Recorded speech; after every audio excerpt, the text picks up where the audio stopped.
Yo, what's going on, everybody? Welcome to the Spann Report podcast. I'm your host, Mr. Spann, and this is episode number 98. 98 of the report. Yeah, man. Listen, listen.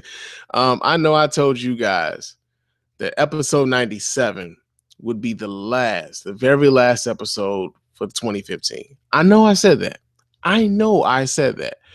And I wholeheartedly intended on that episode being the very last episode of 2015, right? I really did.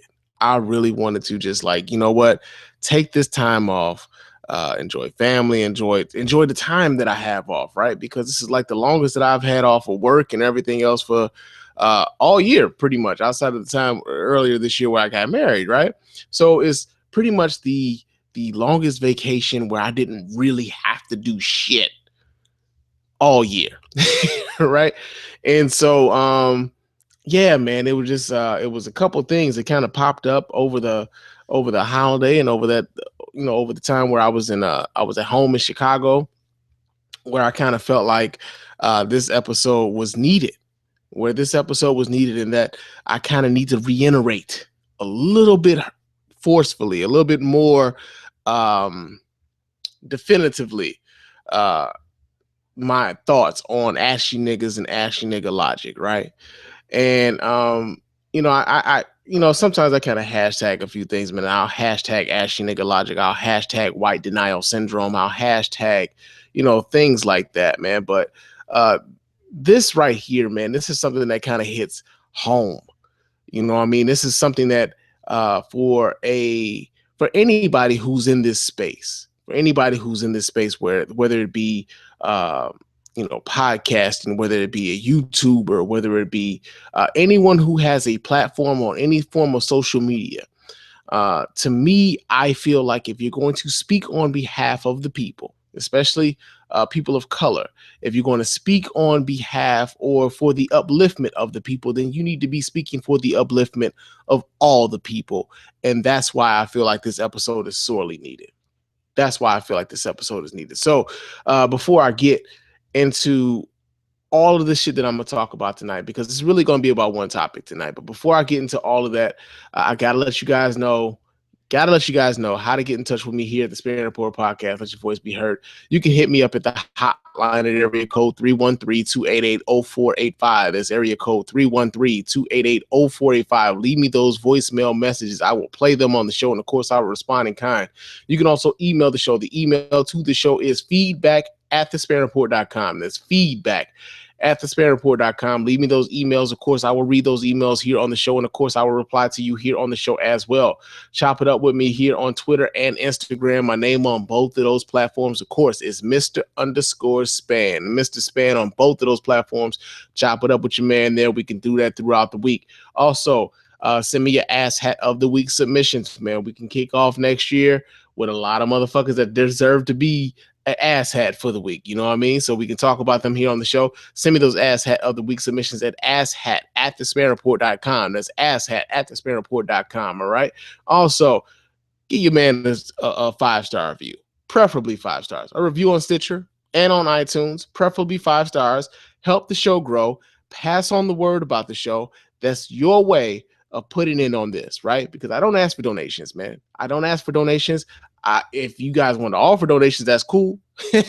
But the only thing that I really ask of you is to give me a 5-star review and help the show grow, help the show expand, so to speak, and that's your way of putting in on the show, man. Let people know that you rocking with the Spann Report, right?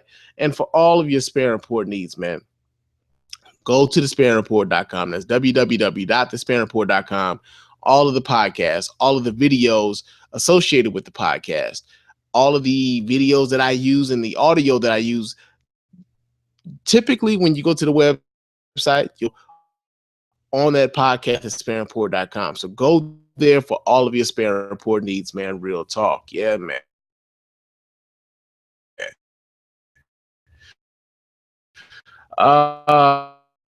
Yeah. Things first.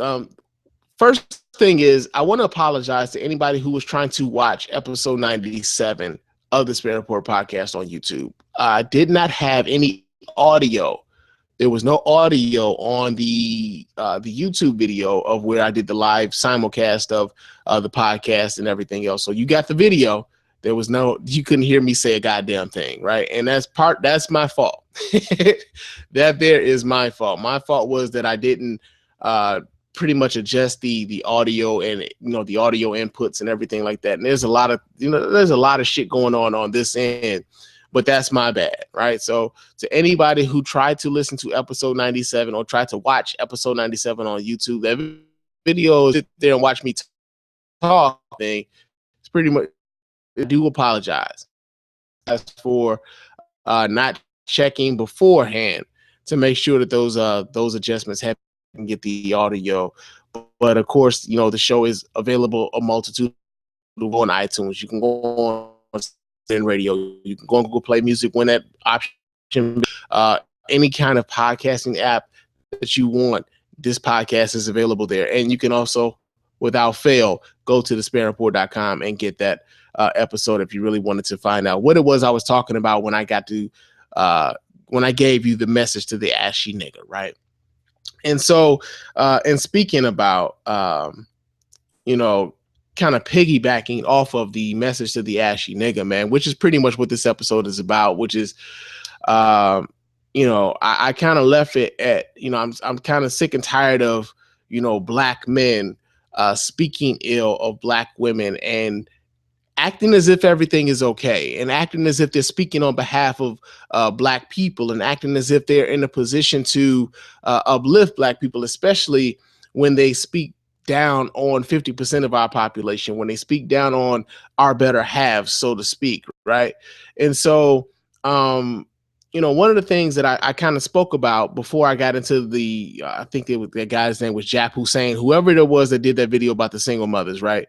I kind of alluded to a portion of the R. Kelly interview that happened over at the HuffPost Live, right?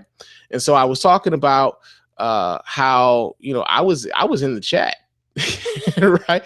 I was in the chat of the HuffPost Live interview with R. Kelly, where he got up and he stormed off and everything else, right? So one of the things that I was a bit surprised by was not only that the fact that R. Kelly consented to doing an interview with HuffPost Live, knowing that there would be audience questions and audience feedback concerning what the conversation was, but also to, after that happened, finding out and watching social media's reaction to it and how so many black men took it upon themselves to don the cape of victimhood for R. Kelly, right?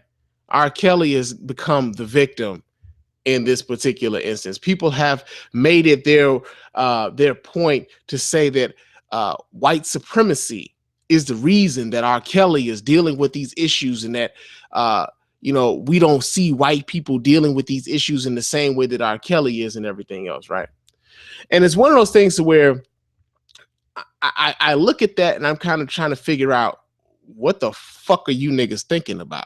Or better yet, how do you come to that kind of conclusion knowing the history concerning R. Kelly, right?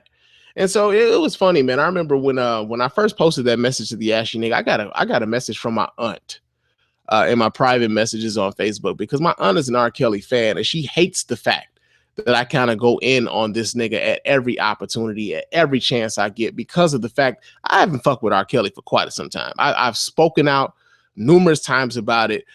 This is not a secret that, Spann does not like R. Kelly. If anybody who's listening to this, podcast or watching this video on YouTube, anybody who's listening to my voice right now knows that Spann doesn't fuck with R. Kelly and hasn't fucked with R. Kelly for quite some time, right?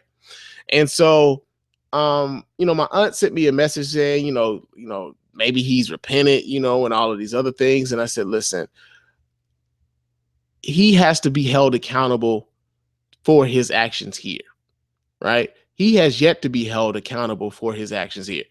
And that has been my main contention about the R. Kelly thing, whether it be, anytime he releases an album, anytime he does a concert, anytime he does an award show where, unfortunately, Erykah Badu says that this motherfucker did more for black people than anybody. It's like, come on, man. Come on, right? So Anybody listening to my voice will know that Spann has been a critic, a really harsh critic of R. Kelly for quite some time, right? And so one of the things that I don't think took me by surprise, as a matter of fact, it didn't take me by surprise, right? I know, I know that Black people aren't a monolith. I know this, right? I understand that all of us don't think the same ways on certain things. I understand that as far as the Black collective is concerned, as you know, I had a conversation with me and Mr. Gates were on the phone. I want to say last week, man, and I was kind of telling him, like, when we talk about the advancement of Black people, one of the things that always comes up is everybody keeps saying, well, Black people got to get together on X, Y, and Z, or one specific thing, when how could that ever be when Black people aren't a monolithic group, and people move in different ways, and they see things in different ways, and they want to move in certain ways where they think they can advance the best, in the best way for the people, right? So I understand that even though I have my view of R. Kelly, there are a lot of Black people that don't necessarily hold the same view that I do, right? So I know this going in, but there's also a segment of Black people, Black men in particular, who would make excuses, for a nigga like R. Kelly, right? So I say all that to say this. There was a narrative that had kind of brewed up about the HuffPost Live interview with R. Kelly. And it was a narrative of R. Kelly being set up. That R. Kelly was set up during the time that he was on that HuffPost Live interview, right? Now, I was in that chat room when they were doing that interview. I also know a couple other podcasters who were also in the chat room who also had some really hard-hitting questions for R. Kelly in the chat room, right? And so while we were in the chat room at the HuffPost Live, now mind you, and let me preface this by saying this. I'm not necessarily a really big fan of the Huffington Post, right? Because I know that the Huffington Post can be a very left-leaning publication, right?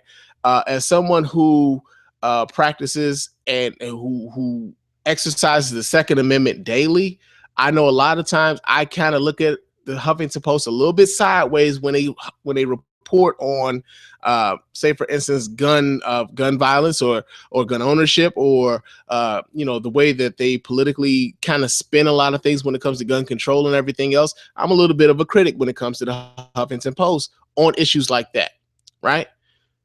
So I'm not the biggest Huffington Post cheerleader, so to speak, right?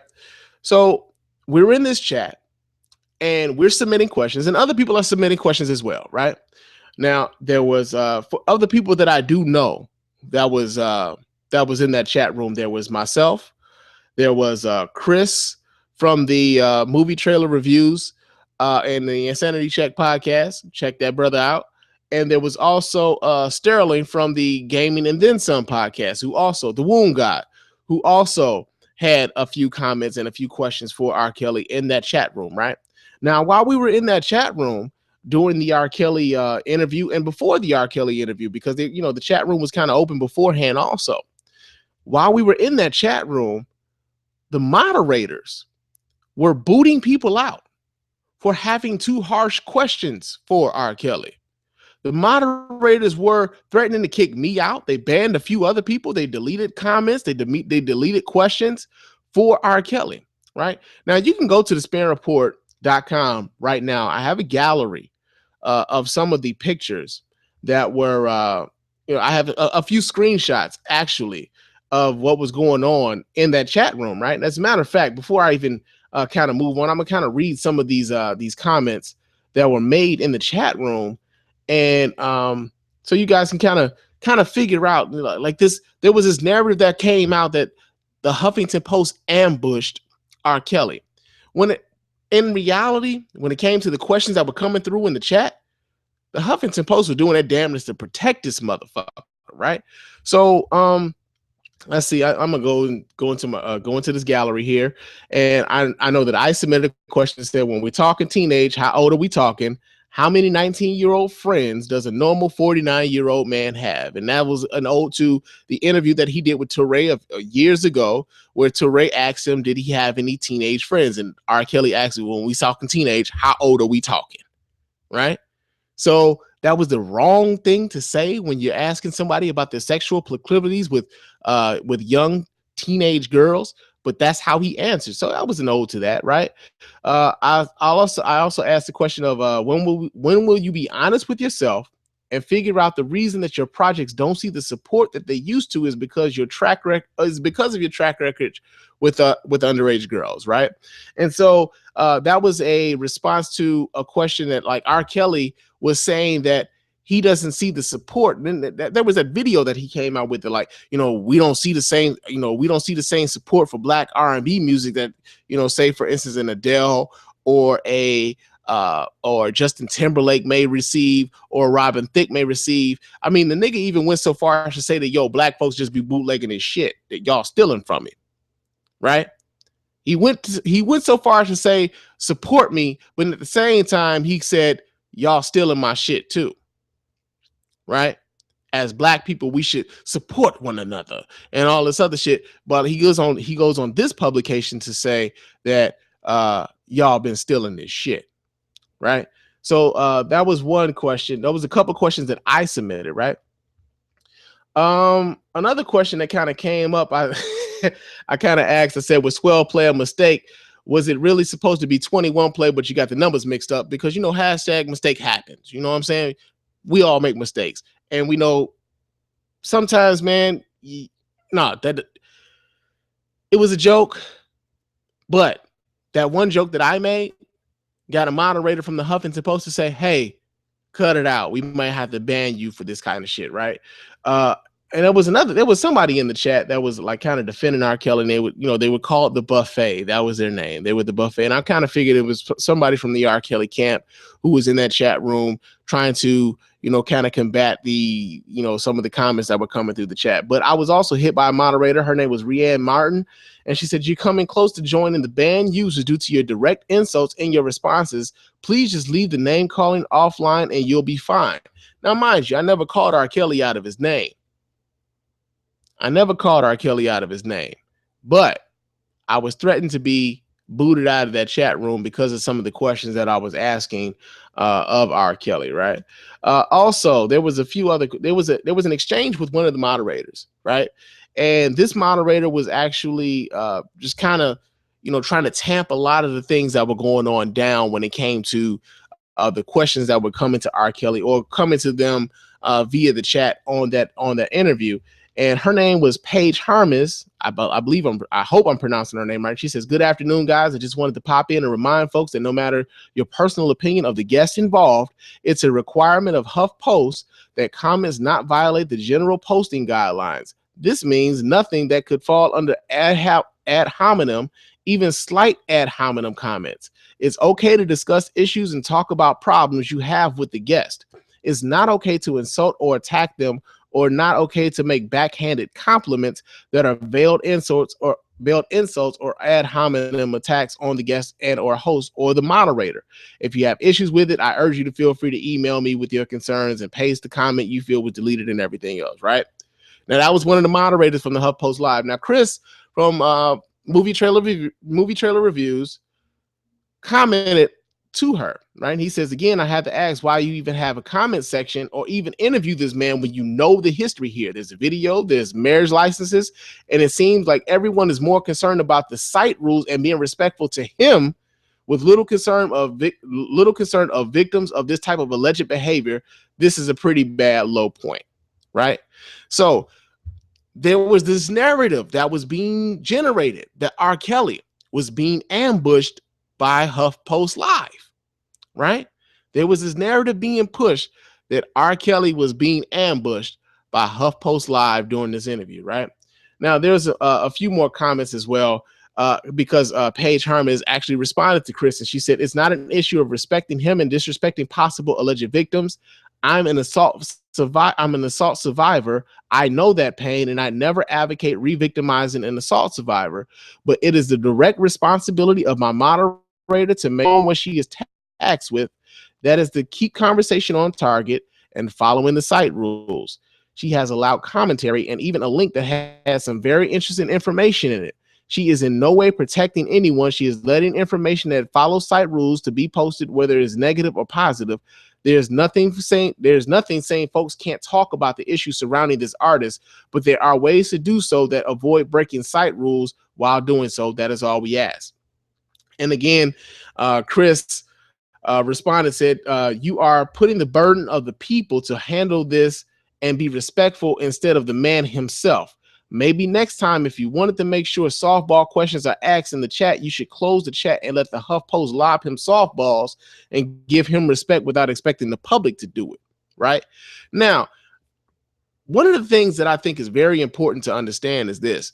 Again, like I said, there was the narrative that R. Kelly was being ambushed by the Huffington Post Live interviewer, and that the questions that were being asked of R. Kelly were disrespectful and everything else. And I'm gonna go into a whole thing later with some of these other motherfuckers that definitely need to be called out. But I wanted to make sure that this was clear, that even though I'm not necessarily a fan of the Huffington Post all the way, they were protecting this motherfucker in this interview when he got up and walked away during mid-interview.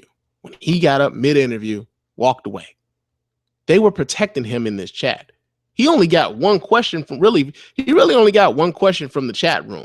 If he'd have stayed and got some of the more what I would say challenging questions, R. Kelly would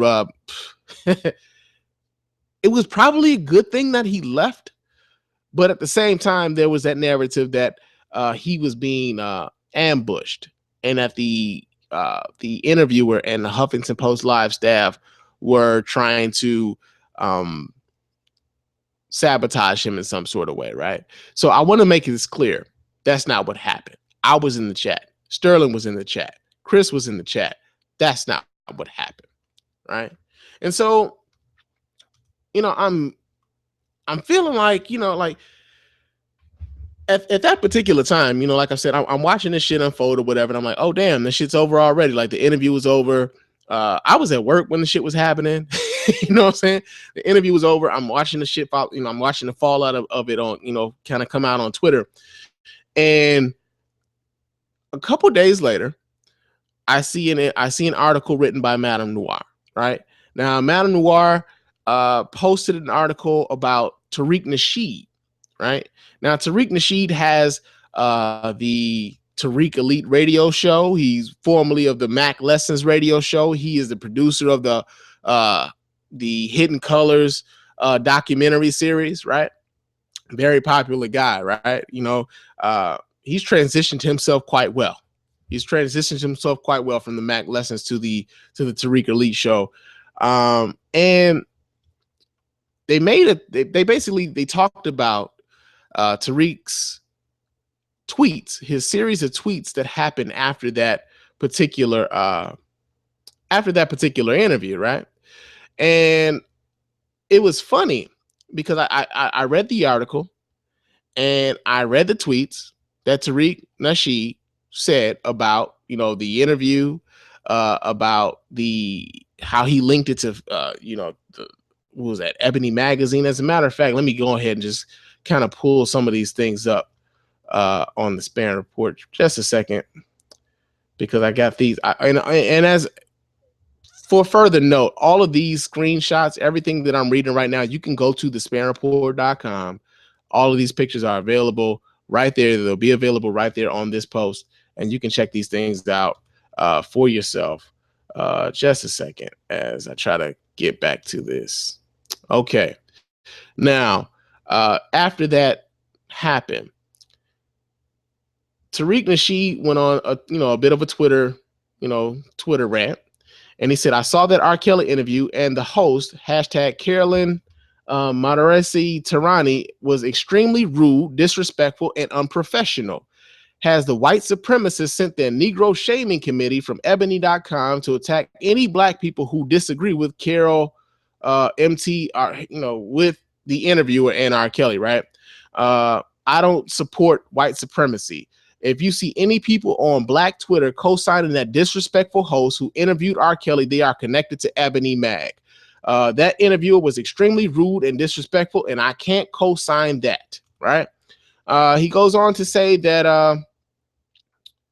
hold on, let's see. I believe this may have been like a response to someone else. He said, you mean like Woody Allen and Roman Polanski, right?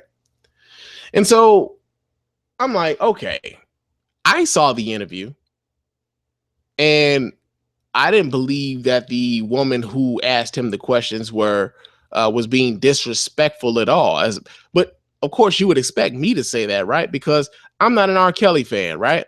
So you would expect me to say, hey, Spann, why would you see her as being disrespectful when you don't like R. Kelly to begin with? You think whatever she did was perfectly okay.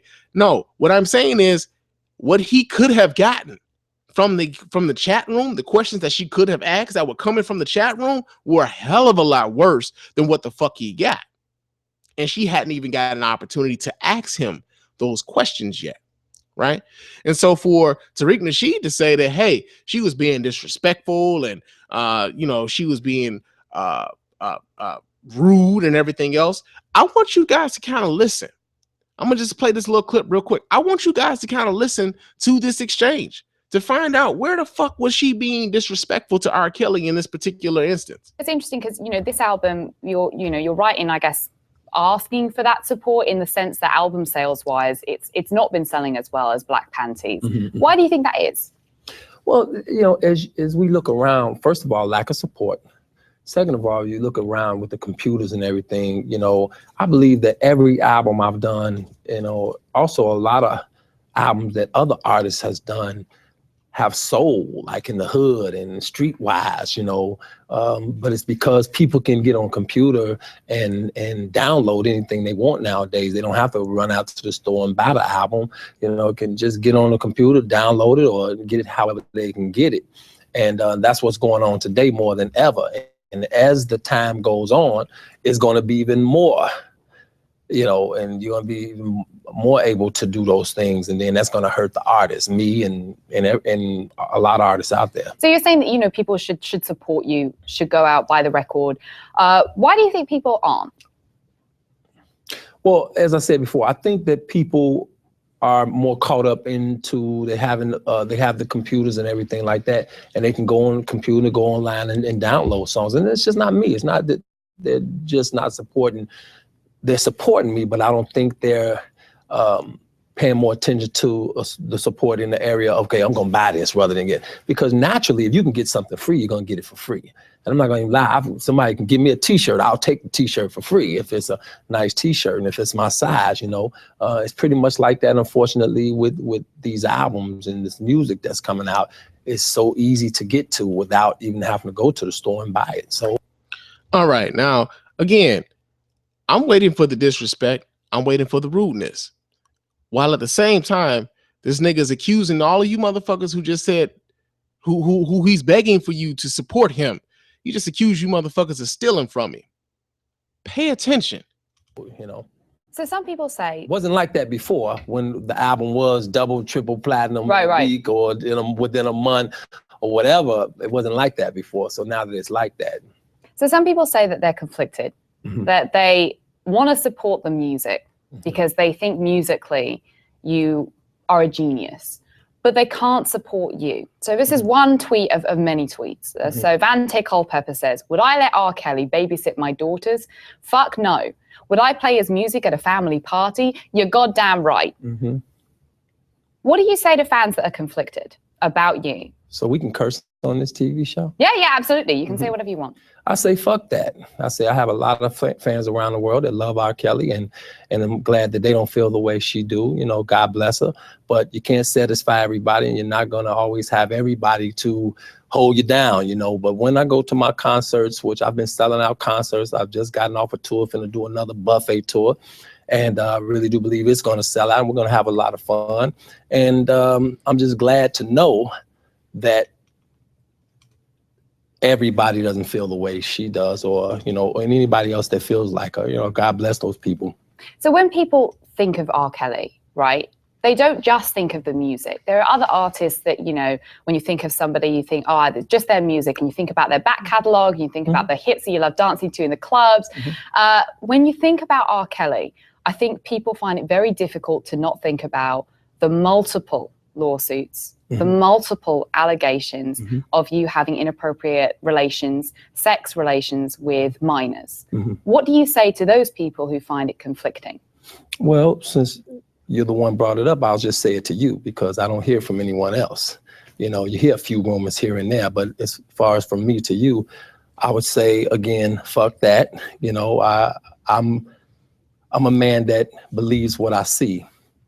And everywhere I go, from malls to restaurants to tours, sold out tours, overseas and back, and everywhere I've been, and I'm a man who has been around the world a few times, multiple times, and everywhere I've been, I get nothing but love. Now, unless all of those people are tricking me and acting when they see me come in a concert, and somebody's behind there with a sign and say, okay, everybody scream, we love you.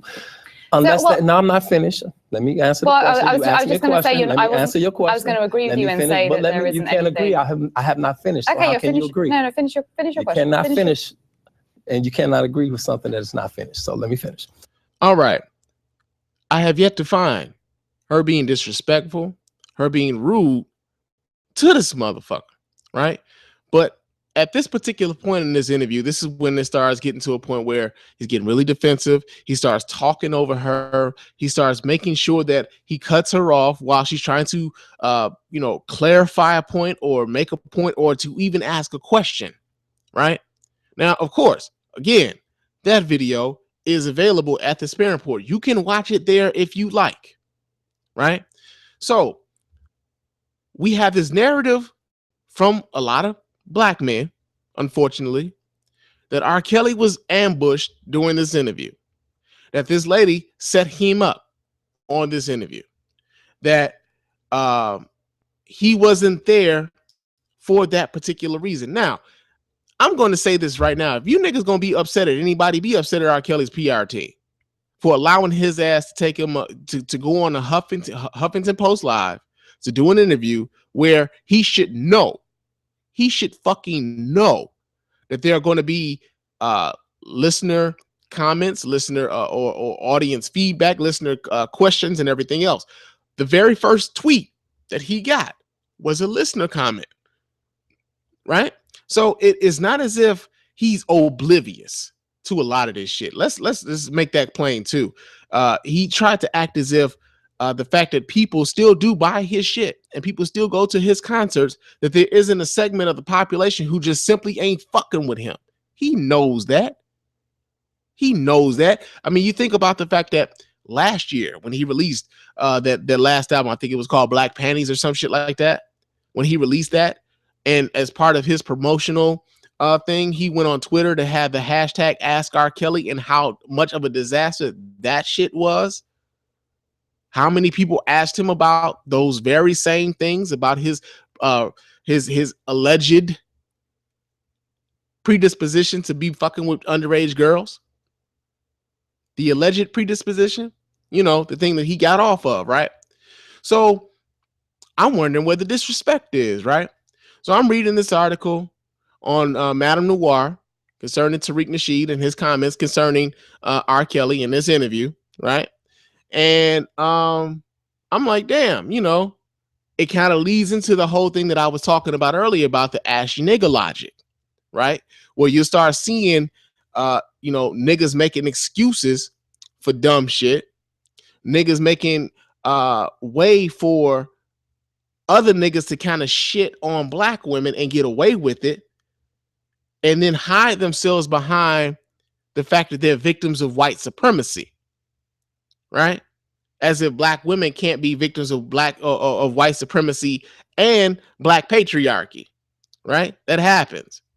They would doubt that it does, but it does. They will discount their level of privilege, but they do have it. I'm aware of it. I acknowledge it, which is why I speak to it on this show, right? So Tariq Nasheed made these comments on Twitter, and so I posted this on my Facebook, and I was, there was a few people on Facebook. Now, this is something new for me, man. Like, I'm not used to people who I'm not friends with on my personal Facebook page making comments on shit that I post, right? So I started getting posts or comments from people that I'm not friends with these niggas, right? But they're making comments on my post or whatever, and I'm engaging them in these conversations and whatnot. Now, mind you, it's Christmas Eve. I'm at home in Chicago. I'm with my family, and I'm distracted because of this shit. Right? I'm pretty sure my wife was annoyed. I'm pretty sure my family was annoyed because I was preoccupied with this bullshit here, right? I was preoccupied with this shit. So I'm getting comments from a couple niggas on this particular instance about this particular article, right? And I'm gonna just name these niggas out. I'm gonna put, because again, these screenshots are available on the website. But Jerome Jackson kind of pointed out. He made a comment that said, "Point out the white supremacist that's throwing Zimmerman under the bus. I'll wait. If you don't like R. Kelly, don't buy his music. Don't go to his concerts. It's simple." But I don't have to drag his shit up from 10 years ago in the mainstream media when they don't do those white pedophiles like that. That's my point. It's still a damn difference in how the shit is portrayed. You think R. Kelly is the only pedophile out here? Get the fuck out of here, right? And then there was another guy named Damian Gordon who said that the nigga fucked a few underage girls back in the day and got off. Get over it. These girls were teenagers. When I was in high school, there was a few girls fucking grown men. That shit been going on. The laws of this country dictate what you feel is wrong or right. R. Kelly has to answer to God, as we all do. Stop bringing up the past. Get over it. You don't hear that girl or her family in the media talking about it, right? Now, these are a couple of the comments that these niggas left me on that post on my Facebook. Now, of course, I am guaranteeing that like by 99.99% of but these niggas are Tariq Nasheed fans, right? Let's not make no mistake about it. Let's not be discombobulated or misconstrued. These niggas are Tariq Nasheed fans, right? Because we can go back into another couple of these comments that they made to me. And one of them said that the R. Kelly accusations are 10 years old, bro. You wanted to hear about that shit. Be truthful. Why bring that shit up? And Tariq has a point. Which white men do they ask about shit like that? The media doesn't do them that way. I was surprised the black dude wasn't interviewing him anyway. He interviewed Scarface when he was on the show. And then Jerome Jackson also goes on to say, and again, I read the article. I'm talking about all the commentary on him, the quote unquote cheesy Mac reference. That's someone who doesn't like him and obviously has a grudge against him, acting confused about what white supremacy is. Okay, they lying and stop. Okay, they lying and pushing a narrative about him before they even start talking about the damn tweets. If you don't like Tariq, again, that's cool, but this article is trash. And at the end of the day, they shitting on two brothers at the same time. I don't co-sign that. Fuck that article and the site. Now, Jerome Jackson goes on to make the accusation that the Madame Noir article was bullshit, that they were lying on Tariq, right? That they were lying on him. Now, I read the article. I also read his tweets. I didn't see a lie in the Madame Noir article. I didn't, right? So there was a part of the Madame Noir article that was that I thought was pretty interesting, right? Because they go back. Hold on just a second. Let me pull this up real quick. Because they go back and they talk about a segment of the Mac Lessons radio show that Tariq Nasheed used to do. I want to say maybe 2 years ago. And they go back and they talk about a certain segment of his show, and they quote him on his show. And this is Tariq, quote unquote, saying this. He says, "No matter what people say about me, you will always see me with a dime, an upscale black bitch. If I fuck with one, I try to fuck with upscale bitches of any race I deal with, white bitch, Asian bitch, whatever. She's going to be upscale.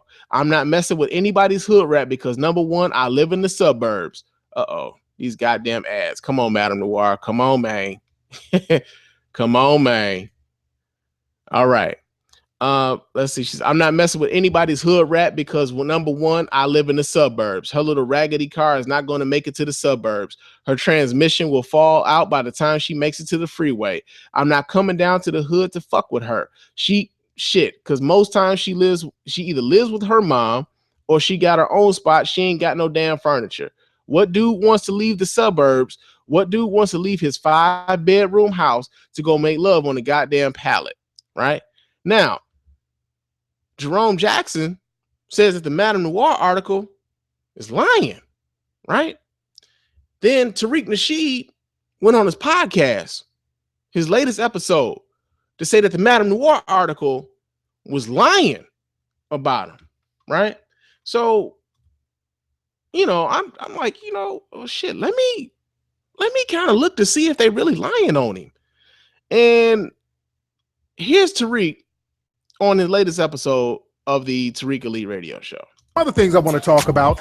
First, I want to talk about Madame Noir, whatever the fuck the name of that bottom feeding ass website. Now they've done another hit piece on me today. They've written there every year they write, or every few months it seems now, but they've written another negative article about me. But one of their main authors or journalists, a person named Sharing Ball, they've done another hit piece on me. And I talk about this all the time. Every time I'm about to release Hidden Colors, the same group of people who are basically minions for white supremacists, they write their little hit pieces on me with nothing but lies. So they wrote another one today, and shout out to everybody who caught it. A lot of people have been checking them over their lies. This time their hit piece was talking about Tariq Nasheed from Hidden Colors supports R. Kelly. Now, R. Kelly was on the Huffington Post Live. He did an interview the other day, and there was a... Okay, hold on. I don't want to get too far ahead. But he said the article was full of lies, right? Now, I just read to you the excerpt from the Madame Noir article. And they also had the series of tweets that Tariq said about the R. Kelly interview on the Huffington Post Live, right? So I read you the quote of Tariq on Madame Noir. Here is Tariq's own words. No matter what people say about me, you will always see me with a dime, an upscale black bitch, if I fuck with one.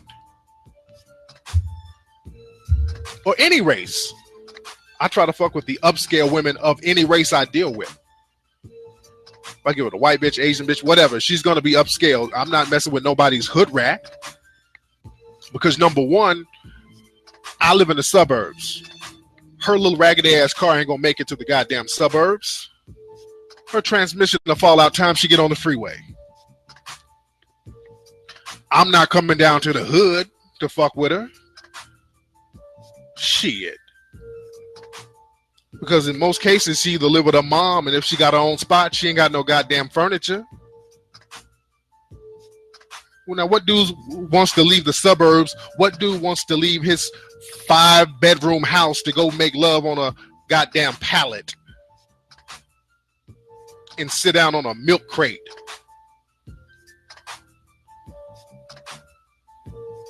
So, ladies, step your game up.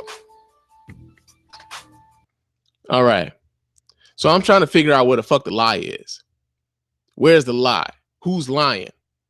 Because that's Tariq's own words. That's him saying the exact same shit that Madame Noir said it. He said the tweets that he had on Twitter that Madame Noir quoted in their article. That's exactly what the fuck they said. That's exactly what he said. You can go on the Spann report and look yourself. You can go on Madame Noir and look yourself. That's what he said, man. That's what he said. So, my thing is this, right? Because, and my thing is, I'm not about beef. That is not my thing.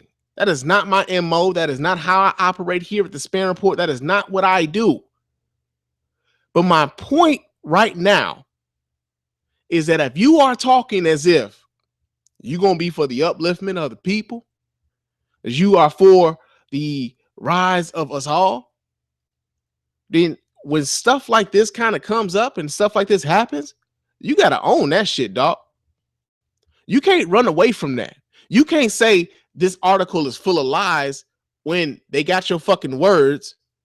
They got you saying the goddamn words, and then you turn around and tell your listeners to be quite honest, some of them ain't gonna take the time to just go see and look for them goddamn selves to say, hey, maybe they do got this motherfucker saying some really fucked up shit. Or they believe everything you say and they co-sign everything you say to the point where they will defend you saying some shit even if they know it's a goddamn lie. Right? So whether Tariq Nasheed defends R. Kelly, I mean, shit, there's a lot of motherfuckers who defend this ashy shit, right? Who defend this nigga and try to couch it in some sort of misguided black supremacy or black solidarity movement or whatever the fuck, right? We not going to talk about R. Kelly in public spaces because white folks might be listening, or white folks ain't talking about they pedophiles in the way that we talking about R. Kelly in public and everything else. And which is bullshit, by the way, which is bullshit. Part of the reason why Roman Polanski is a goddamn pedophile is because white mainstream media told your ass. Part of the reason that Elvis Presley got with what was Lisa Marie's mama? I don't know. But he got with her at a young age because white media told you.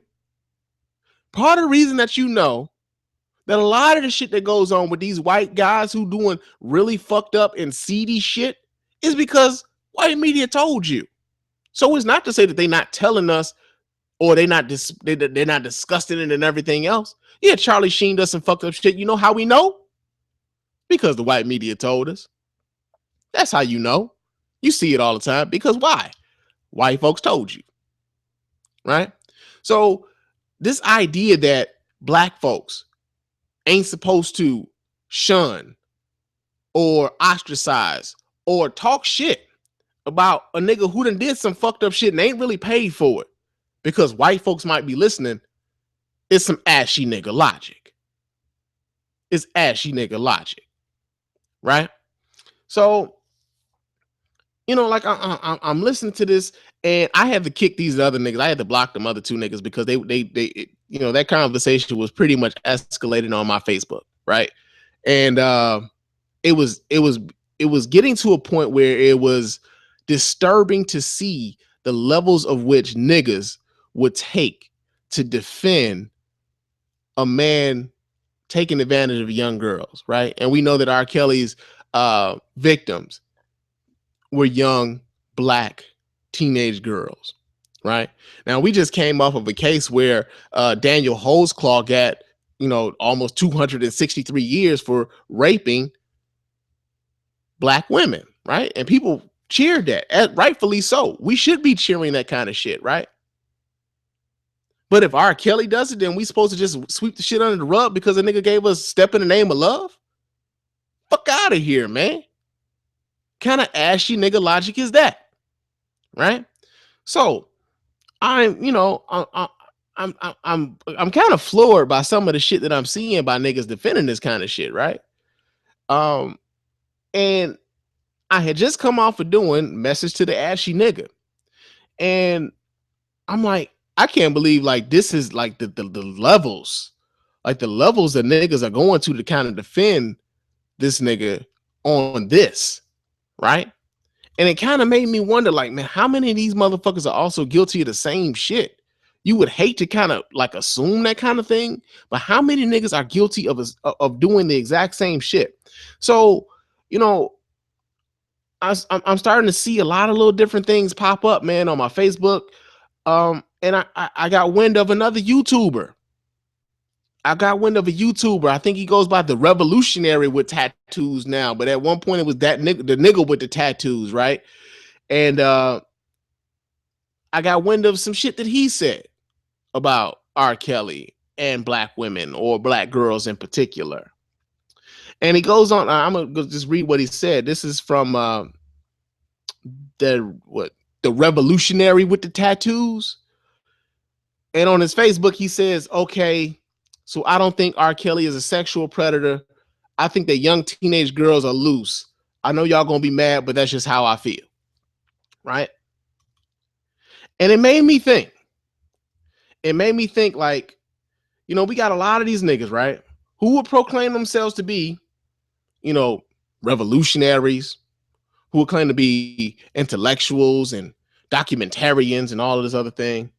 And yet they seem to kind of fall into this whole pattern of disrespecting black women at every fucking chance they get. And it made me think of the most disrespected person in America is the black woman.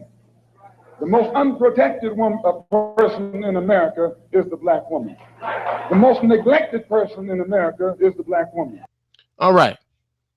Now, y'all got that on message to the ashy nigga, right? Now, I'm going to just go through some of these comments that came through on that particular thread. Some dude named Chris McFarland said, I feel you, but at the same time, that nigga rich and grown. No, you right. He did not rape her, right? The nigga with the tattoo says, and as far as 16-year-olds being easily tricked, that doesn't change with age. It's grown women out here that are easily manipulated. Chris McFarland also goes on to say, we don't want to be real and say that she wanted to do that and have it done. To be blunt and honest, he wasn't white enough to do some shit like that. Not individual, but group mentality. I said it. There was another guy named Manolo Shakur who said, I agree. Man, these hoes out here out of control. Y'all know how black girls are. That was Manolo Shakur, right? Chris McFarland says, I don't know about that because my teenage years were with mixed ethnicities. I know and seen some wild shit, right? Now, this is where shit got interesting for me, though. Because the nigga with the tattoos, or that revolutionary with the tattoos, whatever the fuck he's going by right now, said that I have 3 daughters. And I'm saying this as a father. If a man rapes my child, drugs her, takes it against her will, then I will go all out. But when they're old enough, 15, 16, you're old enough to know what's right and what's wrong. If you don't want a fucking old dude, you just don't, right? Excuse me. Now, apparently, it's on his daughters to figure out whether or not they should engage in that particular activity. Whether or not the nigga's old enough to be their uncle, whether or not he's old enough to be their father, whatever, doesn't mean a goddamn thing. He's holding his daughters accountable. I don't think y'all understand. If a man rapes my daughter at 15 and 16, I will kill him. But if she give it to him, then I would not seek to kill him. And no shit like that. It's her ass that I'll be tearing into. Right? So it's on her. It's on her. Not the adult in the situation. He's going to hold the child accountable. Not the adult. Right? He goes on to say, and if a man raped my daughter, I wouldn't take money. I'm having a hard time understanding why R. Kelly isn't in jail if the parents really feel like he raped their child. Now, one thing that gets lost is the fact that the parents kind of, were complicit in a lot of the shit that was going on, right? That R. Kelly was able to pay them off in order to kind of facilitate his actions, right? We know this. This shit has been documented. These aren't secrets. But you know what I find funny? You know what I find really fucked up? Is that we're at a point now where a lot of these niggas aren't even disputing whether or not R. Kelly did the shit. Not even disputing it. Now it's the girl's fault. I'm going to tear into her ass. Not this grown motherfucker who was trying to get at my daughter. I'm going to get at her. The kid in the situation. I'm not going to hold that man accountable. That's not what I'm going to do. I'm going to tear into my daughter's ass. Because of what some grown man may have or may not have manipulated her into. Whether or not the laws say something completely different is irrelevant in this case. I'm going to tear into my daughter's ass for giving him some booty. Right? Because it's her fault. This man has no accountability whatsoever. This man has no knowledge of what's right and wrong. This man has no moral compass whatsoever. I'm going to hold my daughter accountable. Ashy nigga logic.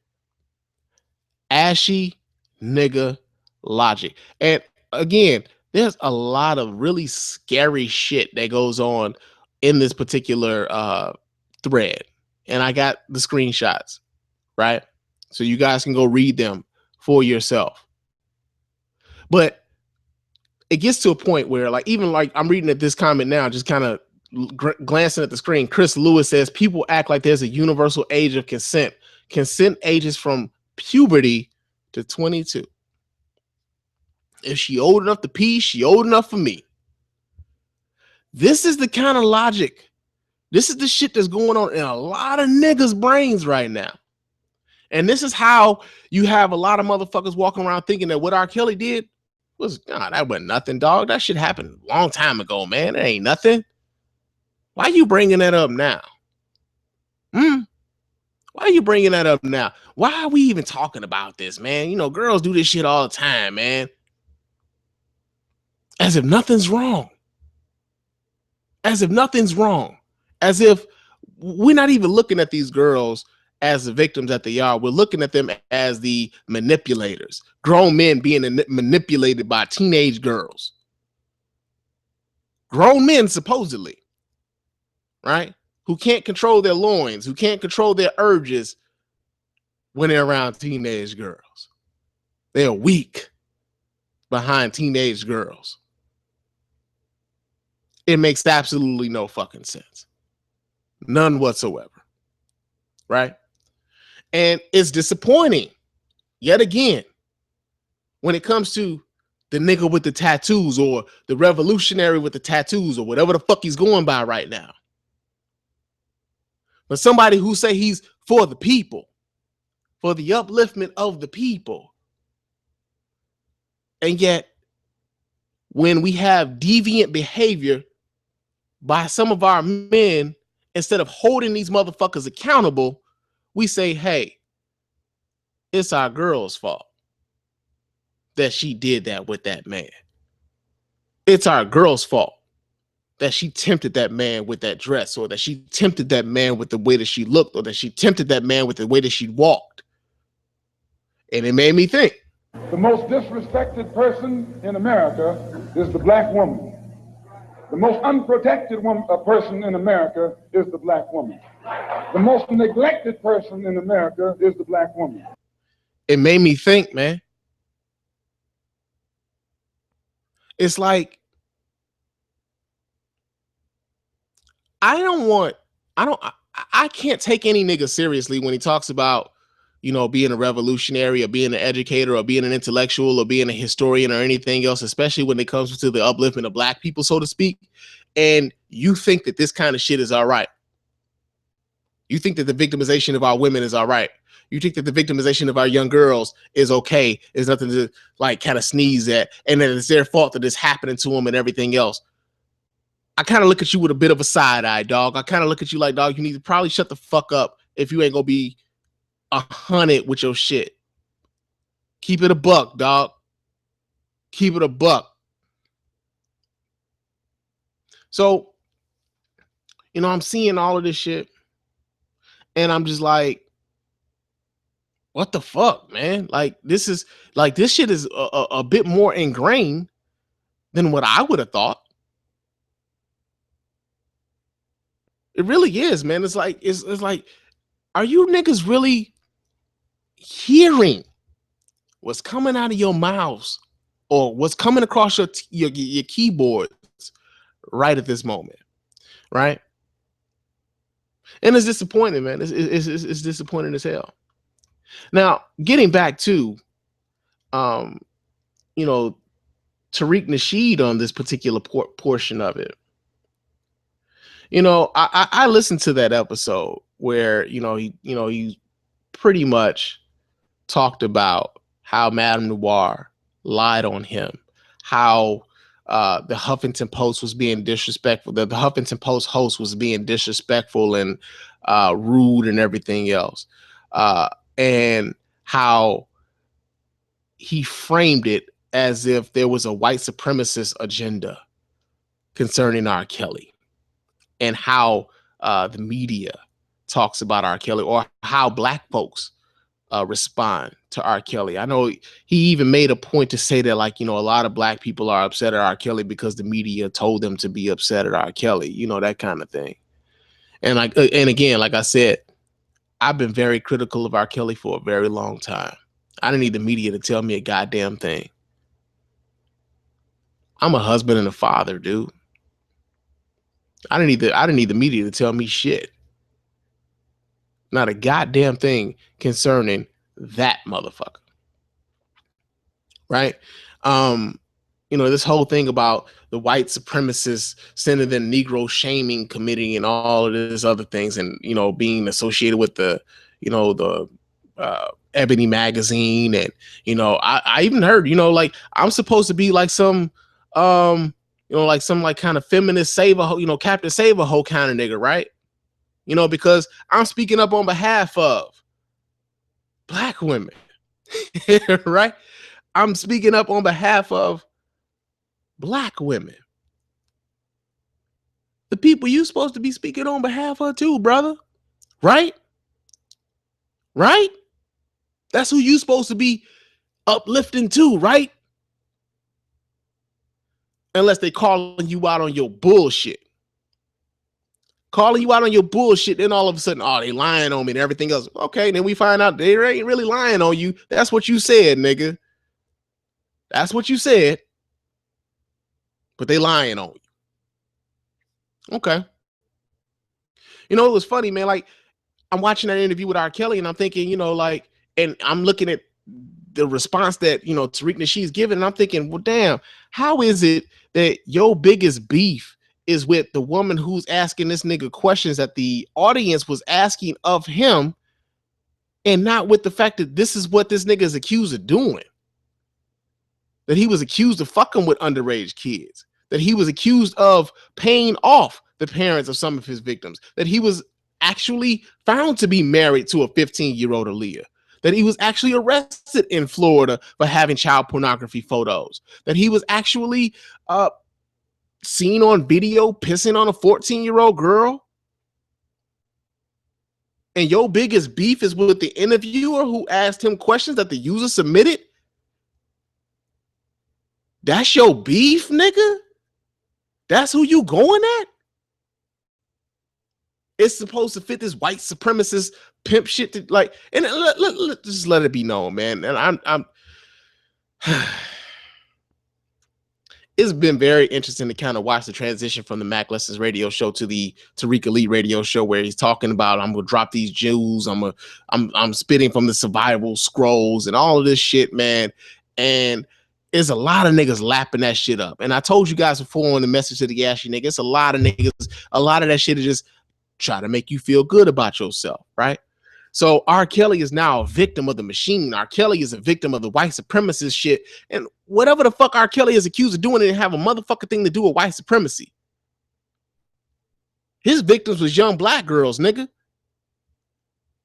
That's who his victims were. Young black girls. And you think this is a white supremacist conspiracy fucking theory to get R. Kelly, nigga? What the fuck are y'all thinking? Now, I can understand, and I, you know, I'm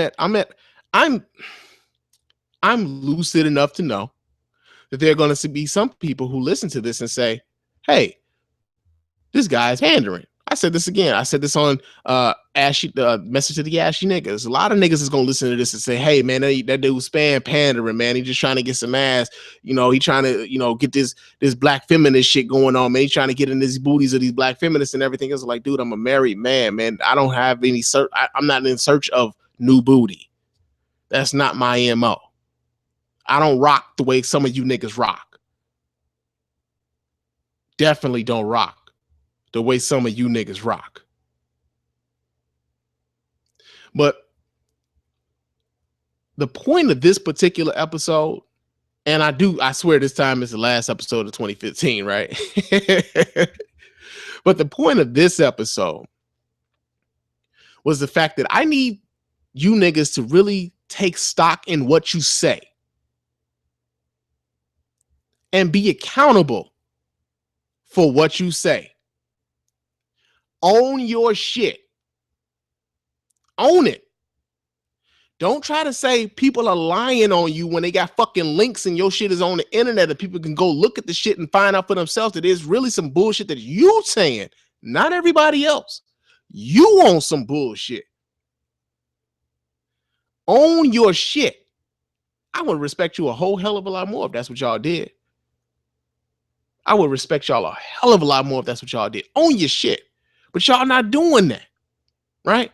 I mean, take for instance, there's a few times where like I might have said some shit that was fucked up on YouTube. I used to be on YouTube heavy back in the day, right? I used to say some things. I've said some things on YouTube that I don't necessarily agree with now. I started YouTube, I was 28 years old. I'm a 35-year-old man now. A lot of things in my life has changed. A lot of my perspective on a lot of things have changed. Kind of growing up a little bit over the course of this whole thing, right? This whole social media thing, this whole putting your opinion out there and everything else. I've grown a little bit. So, but at the same time, what I'm not going to do is run away from some of the things that I say, which is why some of that shit is still out there now. Some of those videos that I put up that I said some fucked up shit, they still there. Why? Because I left them there. I'm not running away from it, man. And all I'm asking these niggas to do is, hey, man, take stock in what you say. Be accountable for what you say, because it's a lot of motherfuckers out here listening to you. And they lapping that shit up. And guess who's being affected the most by some of this shit that you niggas is out here saying? The woman next to you, your daughters, your moms, your aunts, in their daily interactions with other niggas who are listening to messages coming from niggas that look and sound just like you. You know, it kind of makes me, you know, like I think back a little bit to like the whole street harassment. You know, I remember when I was real big, I want to say maybe a year ago, man, maybe 2 years ago. And there was a big, you know, that video had come out and people were making, you know, people were talking a lot about it. And it's one of those things where as Black men, I know that there are a lot of instances where you feel like you're being shit on by everybody, right? I walk around with that sometimes too, that you feel like the world is giving you the shit end of the stick. And you're being persecuted everywhere. I know that. I get that feeling sometimes too. But at the same time, I think we have to recognize that even though we are Black, we are still male, and that there are other things that affect people within our own communities that we don't necessarily have to deal with. So when we were talking about the street harassment thing, you know, the one thing that our women was, you know, that the women were telling us is like, hey, man, this shit that you do about, you know, trying to holler at me when I'm just trying to go out and mind my business and be left alone and be able to walk the block and not feel threatened by some of you niggas or feel like y'all gonna say something foul to me if I don't want to talk to you motherfuckers and everything else. They were telling you what they wanted. And a lot of you niggas just like, well, why can't I just talk to you? You made it about you. Your male privilege kind of made that shit about you, about what you couldn't do and why you couldn't do it and why it was fucked up that you couldn't do it. Never mind who you were making feel uncomfortable. You made it about you. So in an instance where we're talking about young Black girls being taken advantage of by a superstar by the name of R. Kelly, and him being forced to answer really hard questions about why it was that he did certain things, and people wanting to know why he did certain things, and him walking off and him being really disrespectful, being rude to the interviewer, being a coward and not owning up to his shit, not being contrite about shit, not being contrite about nothing. And a bunch of niggas is sitting up talking about how he was right about what he did. Nah, man. Nah. That ain't it, man. And so my thing is this: be accountable for what you say. Think about what it is that you say When you talk about you for the upliftment of all of us, right? Or is it that you're for your own upliftment? Are you trying to replace the white man in his particular place of privilege and change nothing? Are you really about the upliftment and the elevation of yourself? Is that what it's really about? Keep it 100. Because that's what it sounds like to a lot of us. And I said before, you niggas need to stop trying to represent me. You do. Some of y'all, again, I get it. You know, at some point, some of y'all may get it. Some of y'all may have that light go off in your head. Like, you know what, man? I said some really fucked up shit. I get it now. My bad. Be a man and own up to your shit. But I know a lot of y'all ain't. I know a lot of y'all ain't. And y'all will continue to be ashy niggas. And that just is what it is. I mean, it just pretty much is what it is, man. But yeah, man. At the end of the day, man, as a father, as a husband, as someone who has come to a lot of realizations over the last 5 years, that if we're going to actually elevate as a people or whatever, right? If we're going to do that elevation, then I can't be the one standing in the way of everybody else getting what's coming to them. I can't be the one standing in the way of that. So when there's a black transsexual or black trans person fighting for their rights, who am I to stand in front of that and say, well, no, you need to wait until I get what I need? Who am I to tell a black lesbian that no, you need to wait until I get what I need? Who am I to tell my woman, our women, the black woman, that in order for us to elevate to a better standing in society, that she needs to wait for hers while I get mine? Nah, dog. No. You are not for the upliftment of the people if that's what you out here preaching and that's what you out here espousing. And you do not speak for me. You do not speak for the people. And it's time y'all niggas shut the fuck up unless y'all start speaking universally when it comes to black folks. Bottom line, own your shit. Own your shit. You know, and there was a couple other videos that I was going to play, but you can go on to the Spann Report and watch those if you really want to. You know what I mean? But it was a couple of other motherfuckers who were sitting up defending R. Kelly's ashy ass. So, yeah, man, I got to get the fuck out of here. I got to get the fuck out of here. This is the very last episode of 2015. I swear to you. I swear to you. I swear to you, this is the very last episode of 2016 or 2015. I will see you guys on the other side of it. But before I get out of here, I got to let you guys know how to get in touch with me here at the Spann Report Podcast. Let your voice be heard, man. Hit the hotline up, man.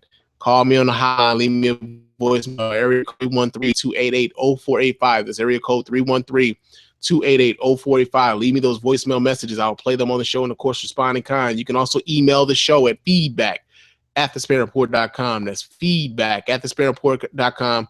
Leave me those voice messages. Leave me those emails, of course. I will read those and, of course, reply to those here on the show as well. Follow me on Instagram and Twitter. My name on both of those platforms, of course, is Mr._Spann. So follow me there. We can chop it up throughout the week. Next year, hit me up. Ass Hat of the Week, man. Send me those Ass Hat of the Week submissions. We will talk about these motherfuckers here on the show, man. So get those in next year, man. Oh, you can start piling them up now when I can hit the ground running start of 2016. So asshat@thespannreport.com. Hit me up with those. Leave me a review, man. Preferably 5 stars, man. Leave those reviews on iTunes and or Stitcher Radio, man. It helps the show grow, and that's how you put in on this, right? That's how you help the show grow. That's how you spread the word. That's how you, you do me a solid by doing that, man. And for all of your Spann Report needs, go to www.thespannreport.com. All of the podcasts are available there. All of your audio is available there. Check that out for all of your Spann Report needs. But yeah, man, I got to get out of here. Yeah, that's it. 2015's in the books. So until next time, fam. Peace.